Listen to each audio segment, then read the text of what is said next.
ሞች ዲያቆናት፣ የሰንበት ትምህርት ቤት መዘምራን እንዲሁም ወንድሞች፣ እህቶች፣ አባቶች፣ እናቶች በእግዚአብሔር ፍጹም ሰላም እንደምናመሻችሁ፣ እንደምንከረማችሁ። አሜን። እግዚአብሔር ይመስገን ብለን ስሙ እንድናመሰግን የፈቀደልን የሰራዊት ጌታ እግዚአብሔር ስሙ የተመሰገነ ይሁን። በስመ አብ ወወልድ ወመንፈስ ቅዱስ አሐዱ አምላክ አሜን። ቅዱሳን አበው ሊቃውንት እንዳስተማሩን ጾም የትዕግስት መመሪያ፣ የአርምሞ መገኛ፣ የአንባ ንስሐ ምንጭና የመልካም ተጋድሎ ሁሉ መሰረት ነው። ብርሃነ ዓለም ቅዱስ ጳውሎስ ቀኖች ክፎች ናቸውና ዘመኑን ዋጁ ሲል ለኤፌሶን ሰዎች ምዕራፍ 5 ከቁጥር 16 ላይ እንዳስገነዘበው ቤተ ክርስቲያንም በዘመናችን ከመቼውም በበለጠ አብዝታ ልትጾም ልትጸልይ ይገባታል።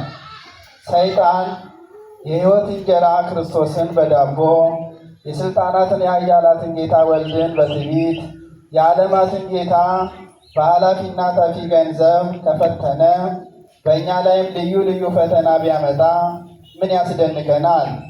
ይህ ለረቂቅም ጠላት ብዙዎች ቢያስትና የፈተናዎችንም ስልቶች እየለዋወጠ ቢታገላቸው ልንደነቅ አይገባም። ምክንያቱም ክርስቶስ በሁለንተናዊ ሕይወታችን ከመሰልነው በኑሯችንም ካከበርነው ከክፉ ሰይጣናዊ ፈተና ድል አንነሳም።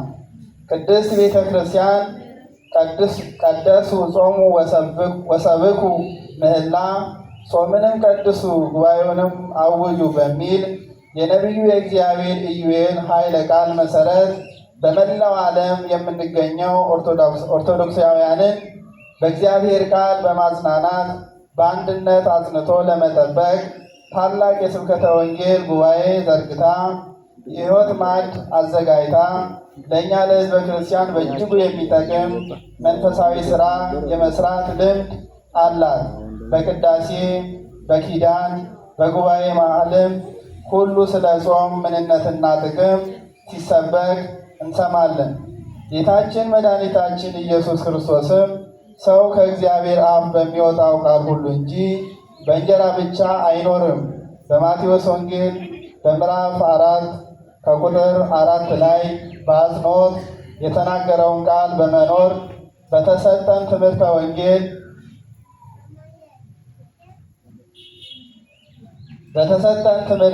ፍጹም ተጠቃሚ በመሆን በጾም በጸሎት መትጋትና መበርታት ይገባናል።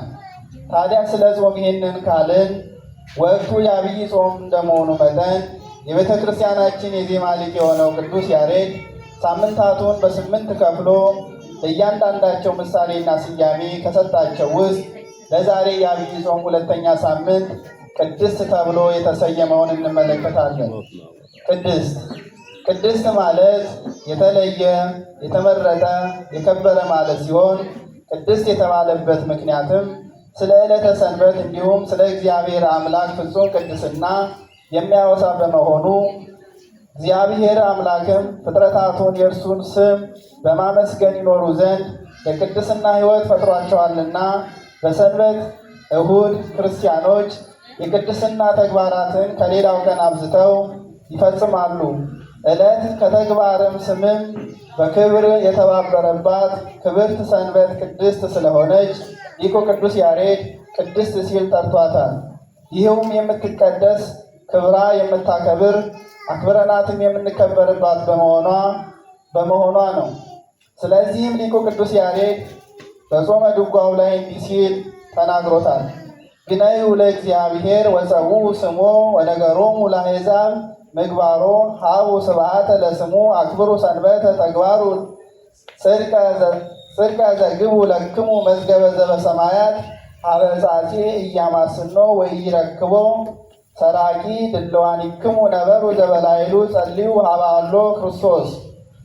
ትርጉሙም ለእግዚአብሔር ተገዙ፣ ስሙንም ጥሩ፣ ስራውንም ለአሕዛብ ንገሯቸው፣ ለስሙ ምስጋናን ስጡ፣ አቅርቡ፣ ሰንበትንም አክብሩ፣ እውነትንም አድርጉ። ብል የማያበላሸውን ሌባ የማያገኘውን በሰማያት ያለ መዝገብን ለእናንተ ሰብስቡ። ተዘጋጅታችሁም ተቀመጡ፣ ክርስቶስ ወዳለበት ወደ ላይ አስቡ በማለት ሰው ሰንበትን አክብሮ ጾሞ ጸልዮ ቅድስናን ጠብቆ መኖር እንዲችል የእግዚአብሔር የፍቅሩ መገለጫ የሆኑ ትእዛዛቱን ይነግሩናል። ቅዱስ ያሬድም ወቅቱን ቅድስት ብሎ ሲሰይም አንድም የ40 ቀን ጾም መጀመሪያ በመሆኑ ዕለቱ ከአብይ ጾም ቀናት ውስጥ 40ውን ጌታችን መድኃኒታችን ኢየሱስ ክርስቶስ የጾመውን ጾም መጀመሪያ ስለሆነች ነው። አንድም ሰንበት ላይም በመዋሉ እንግዲህ የሰንበት ቀንን ትቀድሰው ዘንድ አስብ ተብሏል። ዘጸአት 20 ምዕራፍ 8 ላይ የሰንበትን ቀን አስቀድሞ የቀደሰ የባረከውም ራሱ እግዚአብሔር ይችን ዕለት ቅድስት ሲል ሰይሟታል። ጌታችን መድኃኒታችን ኢየሱስ ክርስቶስ በቤተ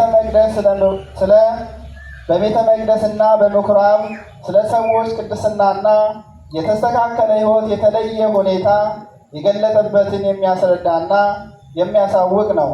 ምክንያቱም አይሁድ በቅድስት ሰንበት ዕለት ይፈጽሙት የነበረው ሥርዓት ጥሩ ስላልነበረ፣ ለሰንበት የነበራቸው ክብር ዝቅተኛ ስለነበረ የሰንበት ምስጢር በግልጥ ያስረዳበትና የገለጠበት